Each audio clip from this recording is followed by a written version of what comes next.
આજરોજ મોડાસા નગરપાલિકાની ચૂંટણીમાં વોર્ડ નંબર 6ના મતદારો માટે પ્રાથમિક શાળા રૂમ નંબર 2માં મતદાન યોજાયેલું હતું અને આ મતદાન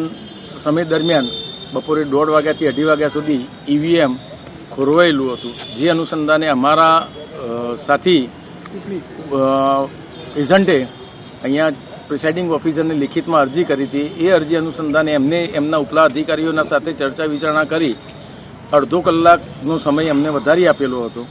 અને એ દરમિયાન આ કર્મચારીઓ 6 વાગે ગેટ બંધ કરી દીધો, જેના કારણે થઈને મતદારો જે 6 વાગે અહીંયા આવ્યા હતા અને જે લોકોને સૂચના આપવામાં આવેલી હતી કે 6:30 સુધીમાં તમને મતદાન કરવા દેવામાં આવશે, તેમ છતાં પણ પ્રિસાઇડિંગ ઓફિસરે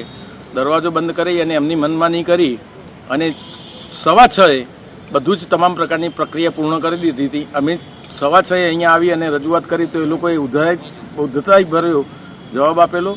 જેના કારણે થઈને અમારા મતદારો પણ ખૂબ જ નારાજ થયેલા છે। અને આ ઉપરાંત મોડાસા નગરપાલિકાની ચૂંટણીમાં અલગ અલગ બૂથ ઉપર પણ ઈવીએમો ખોરવાયેલાને બનાવો બનેલા છે, એટલે તંત્ર દ્વારા ઈવીએમની યોગ્ય ચકાસણી કર્યા સિવાય ઈવીએમ અહીંયા મૂકી દેવામાં આવેલા હતા, જેના કારણે થઈને મતદારોને ખૂબ જ પરેશાની ભોગવવાનો વારો આવેલો છે। મોડાસા નગરપાલિકાની ચૂંટણીમાં ગુજરાતી પ્રાથમિક શાળા વોર્ડ નંબર 6 બૂથ નંબર 2માં બપોરના 1:30 થી 2:30 વાગ્યા સુધી ઈવીએમ ખોટકાયું હતું। મેં એજન્ટ તરીકે એની અરજી આપી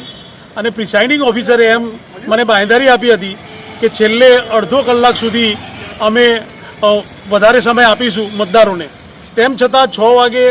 ગેટ બંધ કરી દીધા અને એના કારણે ઘણા બધા મતદારો મત આપ્યા વગર જતા રહ્યા।